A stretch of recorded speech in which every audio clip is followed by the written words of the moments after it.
Valid nga ba yung ginawang recent consecration ni Pope Francis sa Russia?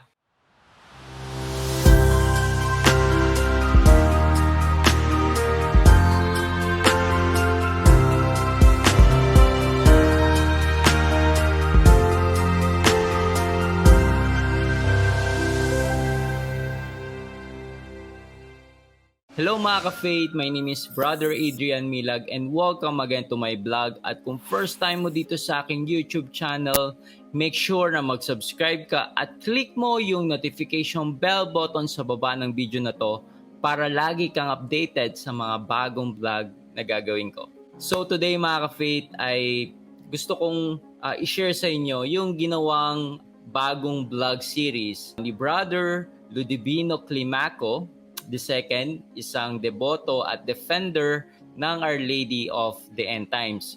So, meron siyang ginagawang vlog series ngayon about revealing the Our Lady of the End Times. At dito, meron siyang bago nilabas na vlog series about the consecration of Pope Francis to Russia. First time ko lang din to mapapanood at sabay natin tong panonoodin at gagawin ko siya ng reaction. Okay? So hopefully na marami kayong matutunan at ma-bless kayo dito sa vlog series ni Brother Ludi. Okay? So panoodin natin to mga ka-faith.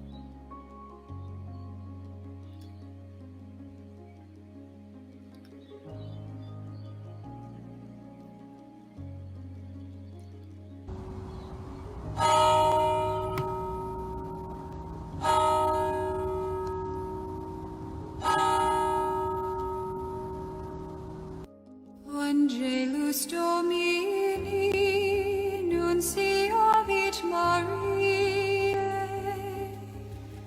et concepis de Spiritus Sancto.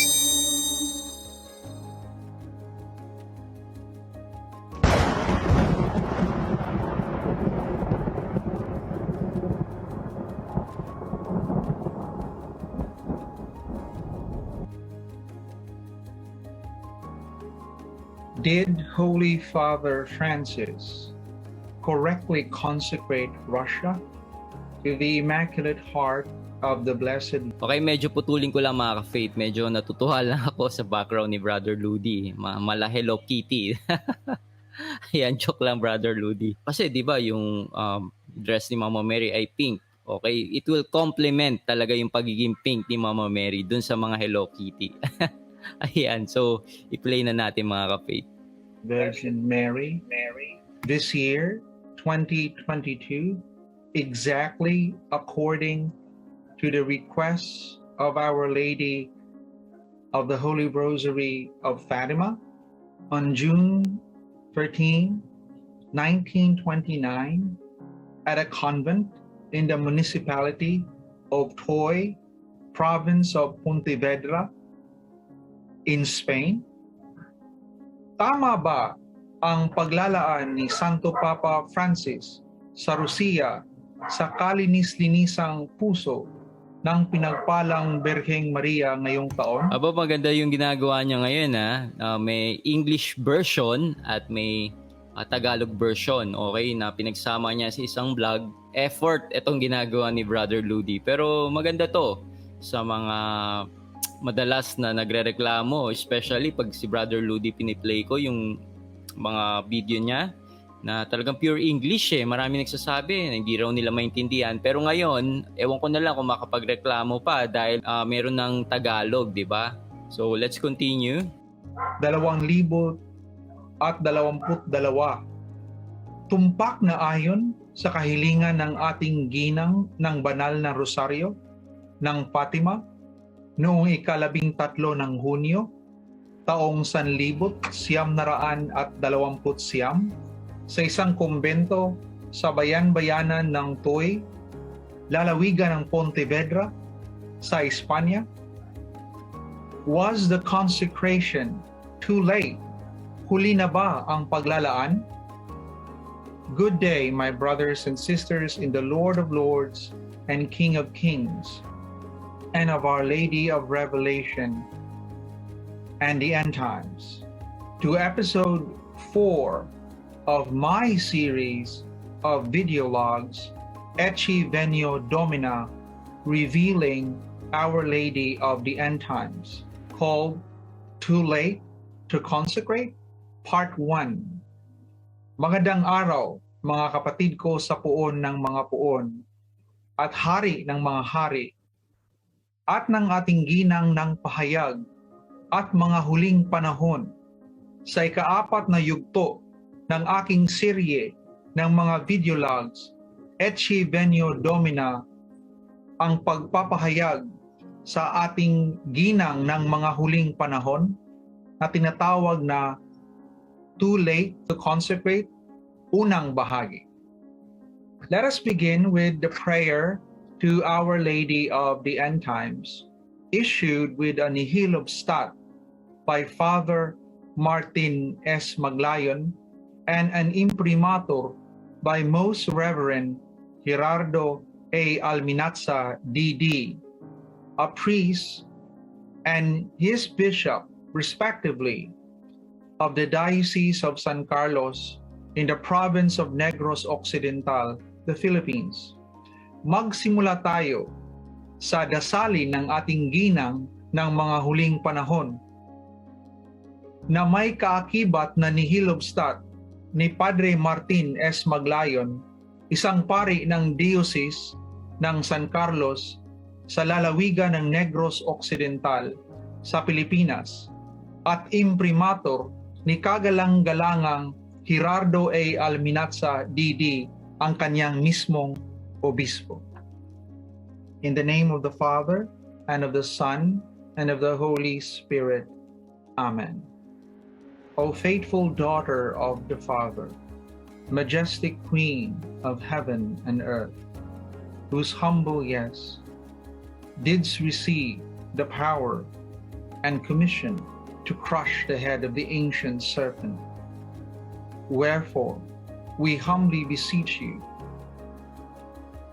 send forth the legions of the host of heaven, so that with Saint Michael, the archangel, they may, under your command, seek out all evil spirits, engage them everywhere in battle, now in these end times, and draw them back into the pit of hell. O spouse of the Holy Spirit, good and loving Mother of all, you shall ever be our hope, our mistress, and the object of our love. Teach us to trust always in the loving mercy of God. Inspire us each day to convert, and so inspire others to conversion as well. O sweet Mother, defend us and drive far from us the cruel temptations of the evil one. O holy angels and archangels, defend us and keep us. Amen. Glory be to the Father, and to the Son, and to the Holy Spirit, as it was in the beginning, is now, and will be forever. Amen.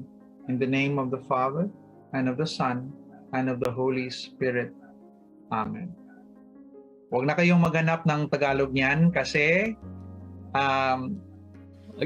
Ganda ng hirit ni Brother Ludi doon kasi iniisip ko habang dinadasal niya English, ano yung tatagalogin niya ba yan? Pero ang ganda ng disclaimer niya dyan, ha? ang binigyan ng imprimato, ang binigyan ng nihil obstat ay sa wikang Ingles. At kung bibigkasin natin sa wikang Tagalog ang dasalin, kailangan natin ng pahintulot ng obispo, dahil yan ang nakasaad sa batas ng simbahan o tinatawag na canon law. Anyway, as of this recording, Holy Father Francis, for that, let me share the slide for you so that you can better understand what I am saying. So, binabahagi ko lang ang mga, not slides, yung mga web pages sa internet para mas maunawaan ninyo kung ano ang pinagsasabi ko dito. So again, as of this recording, Holy Father Francis, on the solemnity of the Annunciation to the Blessed Virgin Mary this year, March 25, 2022, has consecrated the whole world, especially Russia and Ukraine, still at war with each other since February this year, to the Immaculate Heart of the Blessed Virgin Mary. Sa pagtatalang nito, inilaan na ni Santo Papa Francis ang buong mundo, lalo na ang Rusiya at ang Ukraina, nakikipagdigma pa rin sa bawat isa mula pa noong Pebrero sa taong ito, sa kalinis-linisang puso ng pinagpalang Birheng Maria, noong kasulimnihan na sa pagpapahayag kay pinagpalang Birheng Maria, ika-25 ng Marso, taong 2022. Before him, the success of attempts of his predecessors to consecrate Russia are still greatly debated. Bago pa siya ang tagumpay ng mga pagtatangka ng mga naunang Santo Papa na ilaan ang Rusiya, ay pinagtatalunan pa rin ng lubos. But it seems that many who disagree that Russia has been correctly consecrated do admit that past consecrations did bring relief and hope to the world. Ngunit tila maraming hindi sumasang-ayon na ang Rusiya ay wastong inilaan, ay umamin naman na ang mga nakaraang paglalaan ay nagdala ng kaluwagan at pag-asa sa mundo. For example, in the books, see here. So in the books,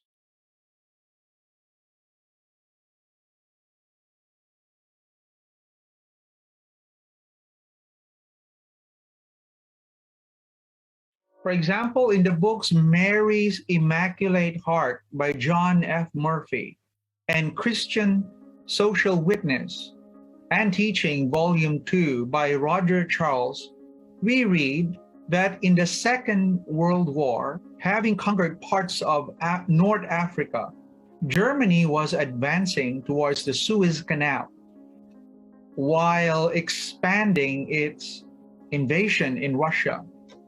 Halimbawa, sa mga aklat na Mary's Immaculate Heart ni John F. Murphy at Christian Social Witness and Teaching, Volume 2 ni Roger Charles, mababasa natin na sa ikalawang digmaang pandaigdig, pagkatapos masakop ang mga bahagi ng Hilagang Afrika, ang Alemanya ay sumusulong patungo sa Suez Canal, habang pinalawak nito ang pagsalakay sa Rusiya. But the books tell us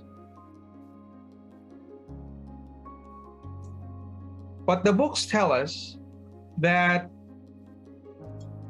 Pope Pius XII. Yan, alam ko, yan nga, si Pope Pius XII yung unang nag-attempt. Tapos, sumunod dyan is si Pope John Paul II. Ayan, so tignan natin kung mababanggit din yun ni Brother Ludi. Called for a prayer crusade to Mary, the Queen of Peace, to stop Germany, and then dedicated the whole human race to the Immaculate Heart of Mary twice. Ngunit sinasabi sa atin ng mga aklat na tumawag si Santo Papa Pio ika-12 ng isang krusada ng pagdarasal kay Maria na Reyna ng Kapayapaan upang ihinto ang Alemanya. At pagkatapos ay itinalaga ang buong lahi ng tao sa kalinis-linisang puso ng pinagpalang Berheng Maria ng 2 beses. Supporters of Pope Pius and his Marian views, according to the books, claim that these papal actions change the course of war in favor of the Allied forces. Let me show that to you. Pakita ko sa inyo.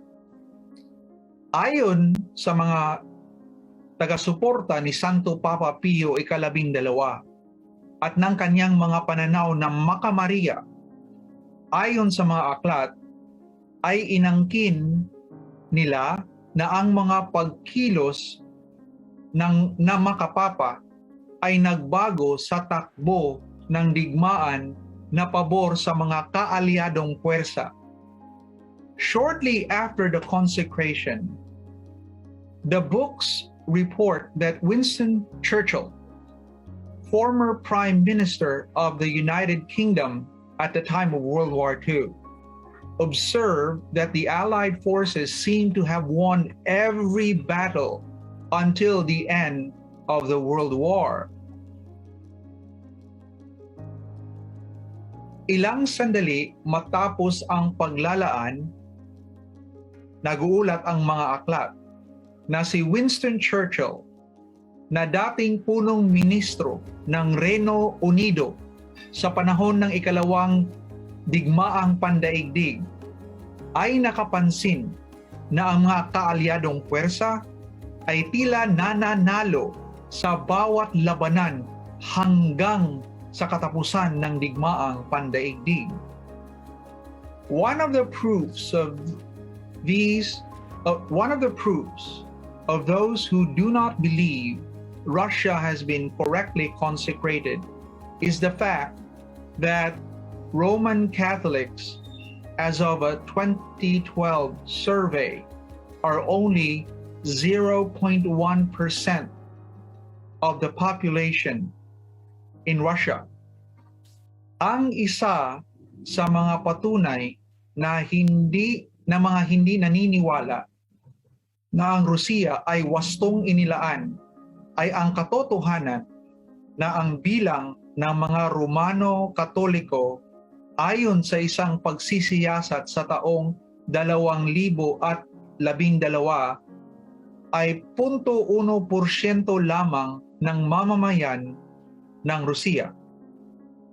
This statistic seems to prove that the promised conversion of Russia from a correct consecration has not been won. Ang istatistika na ito ay tila nagpapatunay na ang ipinangakong pagbabagong loob ng Rusiya mula sa isang tamang paglalaan ay hindi pa napanalunan. Although those who believe the opposite argue that it is not how the popes consecrated Russia, but how the rest of us Catholics in the whole world have observed the first Saturday's devotion.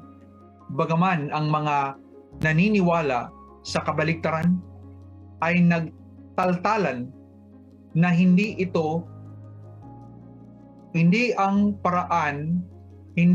kung paano inilaan ng mga Santo Papa ang Rusiya, ngunit kung paano ang natitira sa ating mga Katoliko sa buong mundo ay nagawa ang pamimintuho ng mga unang Sabado. May point yung sinabi din dito ni Brother Ludi kasi nga, di ba tama naman dapat nakikipag-cooperate tayo sa Diyos. Hindi lang porket ginawa na ni Pope Pius XII yung consecration ay parang okay na lahat, parang instantly magbabago na lahat. Pero syempre, as a human being, tayong mga tao, tayong mga Katoliko, dapat gagawin din natin yung part natin. At isa doon yung first Saturday devotion na hinihingi ni Mama Mary. Okay? Side note, I always wondered how God can cause a nation to really change religion. Palagi kong iniisip kung paano maaring magdulot ang Diyos ng isang bansa, buong bansa, na talagang magbagong loob. It seems almost impossible, isn't it? But then I remember the whole city of, let's move here, the whole city of Nineveh in the Bible did repent and believe in God after the warning of the prophet Jonah. Tila hindi mangyari, hindi ba? Ngunit natatandaan ko na ang buong buong lungsod pala ng Nineveh sa Biblia ay nagsisi at naniniwala sa Diyos pagkatapos ng babala ng propetang si Hunas. But Nineveh is only a city, not a country like Russia. Ngunit ang Nineveh ay isa lamang lungsod, hindi isang bansa tulad ng Rusiya. Maaring makipagtalo ang isang tao sa iyo. In that case, let's move again to the next webpage. In that case, what about what happened to Mexico after the private revelation of Our Lady of Guadalupe? Sa kasong ito, paano ang nangyari sa bansang Mexico pagkatapos ng pagpapakita ng ating ginang ng Guadalupe? What happened, says Juanita Salazar Lam in a podcast, is that within 40 days of her appearance on December 12, 1531, 400,000 natives had converted. Ang nangyari, sabi ni Juanita Salazar Lam sa isang podcast, ay sa loob ng 40 araw ng kanyang pagpapakita noong 12 ng Disyembre taong 1531, 400,000. Grabe, no? Almost 400,000, okay, na native ang na-convert. Pero alam nyo, in the span of 10 years, mga ka-faith, almost 8 million ang bumalik sa simbahang Katoliko because of this private revelation, yung pagpapakita ni Mama Mary sa Guadalupe. Grabe, 8 million ang bumalik sa Catholic faith. Okay, so praise be to God. Ang libong mga katutubo ay nagbagong loob. 5 years later, by 1536, 5 million indigenous had converted. 5 taon na lumipas, 5 milyong katutubo ang nagbagong loob. 2 years after that, by 1538, a total of 9 million indigenous had been converted. 2 taon pagkatapos nito, sa kabuuan, 9 milyong katutubo ang nagbagong loob. Kulang pala ako ng 1 million. 9 million pala, mga ka-faith. Ayan, so mas accurate yata yung source ni Brother Ludi. Now, these were conversions of the heart. Ngayon, Ito ay mga pagbabagong loob mula sa puso. Another event or another indication of the conversion of heart was that immediately after Our Lady came to Juan Diego, Saint Juan Diego, hundreds of men immediately gave up the practice of polygamy, and they took only one woman as their wife. Ang isa sa mga kaganapan o isa pang palatandaan ng pagbabagong loob mula sa puso ay na kaagad pagkatapos na nagpakita ang ating ginang ng Guadalupe kay San Juan Diego, daang-daang mga kalalakihan ang agad na sumuko sa pag-aasawa ng higit sa isa at kinuha lamang nila ang isang babae bilang kanilang asawa. Anyway, Ayan, siguro ikakat ko muna si Brother Ludi. Speaking of the conversion of heart, it was called metanoia, di ba? It was a change of heart. And I know for sure na marami kayong mga friends or relatives na pinagdadasal for many years now, di ba? So every day sinasama mo sila sa mass, sa intention mo, sa rosary, sa nobina mo. I don't know kung sino man yan taong pinagdadasal mo, pero just kept on. Okay? God is doing a great work for that person kung sino man yung pinagdadasal mo. God will never give up on that person. Kasi isipin mo kung ikaw ay very concerned for that person at mahal na mahal mo yung tao na yun, I'm sure, ang Diyos, mas mahal niya yung tao na yan na pinagdadasal mo. And makipag-cooperate ka lang sa Diyos, just let go and let God, just continue praying for that person. Tandaan mo, matigas man ang baka, lalambot din yan. Over time, if patuloy mo yan, papakuluan sa init ng pagdarasal. Okay, so yun lang na-share ko lang about the conversion of heart. So never give up on praying on that person. So let's continue. I found prophecies of the failures of popes before Holy Father Francis to consecrate Russia. Gayunpaman, may nakita akong mga propesiya patungkol sa mga kabiguan ng mga Santo Papa bago ni Santo Papa Francis na ilaan ang Russia.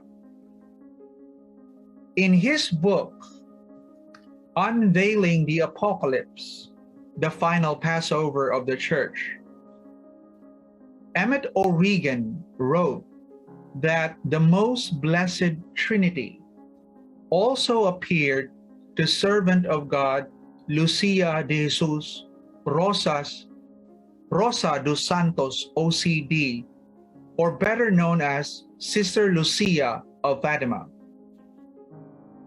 with Our Lady of Fatima saying, sa kanyang aklat na Unveiling the Apocalypse, the Final Passover of the Church, isinulat ni Emmett O'Regan na ang kabanal-banalang Santatlo ay nagpakita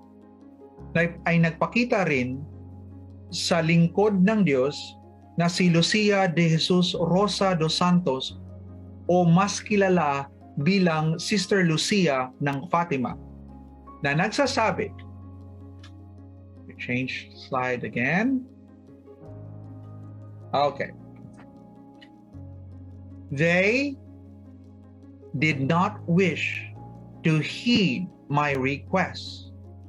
Like the King of France, they will repent and do it, but it will be late. Russia will have already spread its errors throughout the world, provoking wars and persecution against the Church. The Holy Father will have much to suffer. Ayaw nilang pakinggan ang aking kahilingan. Tulad ng hari ng Pransya, magsisisi sila at gagawin ito, ngunit huli na. Ikakalat na ng Rusiya ang mga pagkakamali nito sa buong mundo na nagbubunsod ng mga digmaan at pag-uusig laban sa simbahan. Marami ang pagdurusa ng Santo Papa. Later, continued Origen, let me change, I always keep saying web pages. Later, continued Origen in 1931 at the town and municipality of Rianjo, province of A Coruña in Spain. The Lord Jesus appeared again to Sister Lucia, saying, kalaunan, nagpatuloy si Origen na noong taong 1931 sa bayan-bayanan ng Rianjo, lalawigan ng A Coruña sa Espanya, muling nagpakita ang Poong Jesus kay Sister Lucia na nagsasabi, "Make it known to my ministers, given that they follow the example of the King of France in delaying the execution of my command, they will follow him into misfortune. It is never too late to have recourse to Jesus and Mary." Ipaalam ito sa aking mga ministro dahil tinularan nila ang halimbawa ng hari ng Pransya sa pagpapaliban sa pagpapatupad ng aking utos, susundin nila siya sa kasawian. Hindi pa huli ang lahat para humingi ng tulong kina Jesus at Maria. What did this King of France do late? Ano ba ang ginawa ng haring ito ng Pransya na huli na? What misfortune followed this king? Ano ba ang kasawian nang sinapit ng haring ito? In the next episode, we shall answer these questions. Sa susunod na yugto, sasagutin natin ang mga tanong na ito. With that, let us conclude part 1 with a Hail Mary. Tapusin natin ang unang bahagi sa pamamagitan ng isang Aba Ginoong Maria. In the name of the Father, and of the Son, and of the Holy Spirit. Amen.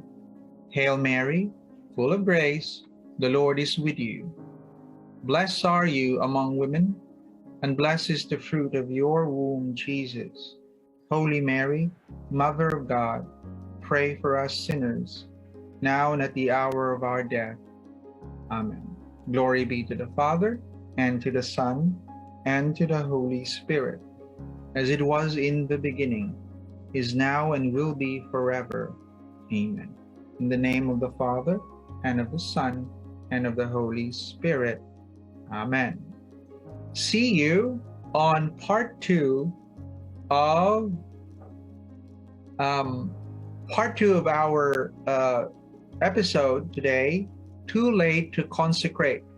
Magkikita-kita tayo sa ikalawang bahagi ng video log ko na ito, Too Late to Consecrate. God love all of you. Mahal kayong lahat ng Diyos.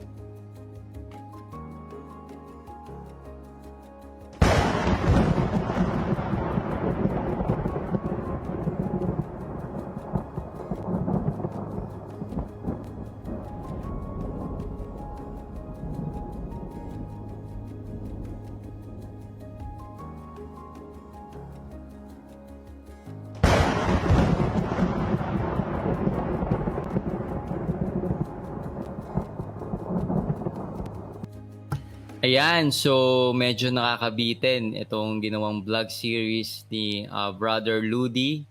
And abangan po natin yung second part nitong consecration of Pope Francis to Russia. I'm sure marami kayong matututunan at maraming i-reveal sa atin si Brother Ludi. And mga ka-faith, sa mga interested na mag-avail ng kanyang aklat ng about the Our Lady of the End Times, ito po mismo yung aklat na yon. Ayan. So, if you are interested to buy the Esse Benio Domina, okay, Revealing Our Lady of the End Times by Brother Ludovino Climaco II, so ilalagay sa taas or sa baba ng video na to, ilalagay ko yung link kung saan kayo pwedeng mag-message sa kanya. Okay, i-message nyo lang yung page na yan. Then, yun na, sasagot na siya dyan, si Brother Ludi. So, dalawang version yan, libro na yan, merong PDF format at itong mismong physical book na to. Okay, so, depende yan sa choice nyo kung gusto nyo PDF or yung hard copy ng kanyang libro. Okay, so mga ka-faith, make sure na i-share nyo tong vlog na to sa inyong mga friends and relatives. Okay, so thank you and God bless you more abundantly. Hello mga ka-faith, Brother Adrian Milag here. And today, I want to promote the devotion to Our Lady of the End Times. Kung di ka familiar sa Our Lady of the End Times, this was painted by Brother Edsol Celestial. Brother Edsol C. Celestial was inspired to paint a portrait of Mary that combines the 7 popular titles of Mary, namely the Immaculate Conception, Our Lady of Mount Carmel, Our Lady of the Holy Rosary, Our Lady of Lourdes, Our Lady of Miraculous Medal, the Immaculate Heart of Mary, Mary Help of Christians. Good news, itong painting na to, the devotion to Our Lady of the End Times, mismo yung painting and the prayer, meron po itong imprimatur by Bishop Geraldo Alminanza. Okay, so if you want to avail this canvas print of the Our Lady of the End Times, ilalagay ko yung link sa taas or sa baba ng video na to. Okay, so thank you and God bless. So that's it. Thank you for watching this video. I hope na na-bless at na-inspire ka dito sa aking vlog. Make sure na i-like mo at mag-comment ka sa baba ng video na to at mag-subscribe ka sa aking YouTube channel para lagi kang updated sa mga bagong vlog na gagawin ko. At huwag mo din kakalimutan na i-like ang aking page. So this been Adrian Milag, encouraging you to live your life to the fullest. God bless you more abundantly.